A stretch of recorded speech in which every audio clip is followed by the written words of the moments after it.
I sent the final logo to the company, feeling both nervous and excited. My heart was racing as I hit send. I had imagined so many times that they'd love it. For a moment, I thought maybe this was the start of something big. But when their reply came, everything fell apart. All they wrote was, "This is not what we were looking for."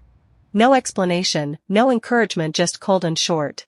It felt like all the effort I'd put in over the past few days had suddenly disappeared. I stared at the email, reading it over and over. I couldn't believe it. I kept thinking maybe I'd misunderstood, or maybe it was a mistake. But no, that's exactly what they said. They added that I should come in for a meeting with the head of the subsidiary company. My anxiety doubled instantly. A face-to-face meeting meant direct feedback, and I didn't feel ready for that. The night before the meeting, I couldn't sleep. I kept imagining how the conversation might go. I even stood in front of the mirror, practicing what I'd say, but deep down, I wasn't sure I could stay strong. On the morning of the meeting, I dressed simply jeans and a light blouse, neat but comfortable.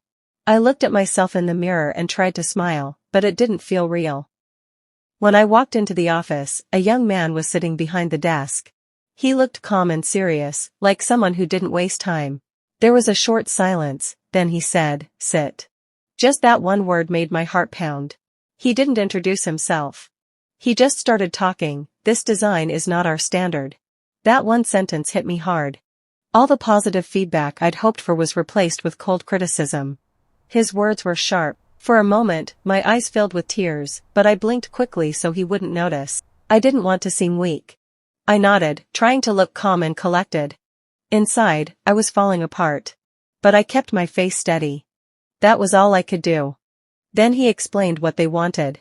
The logo needed to be bolder, with stronger colors and clearer lines. It had to stand out, something people wouldn't forget. Each word felt heavier than the last. I pulled out my notebook and started writing. It felt like I was writing down the weight of his words, not just the feedback. My hand was shaking, but I kept going. When the meeting ended and I stepped outside, I took a deep breath. It felt like I'd just finished a tough exam. The street was noisy, but to me, everything felt strangely quiet. I felt defeated.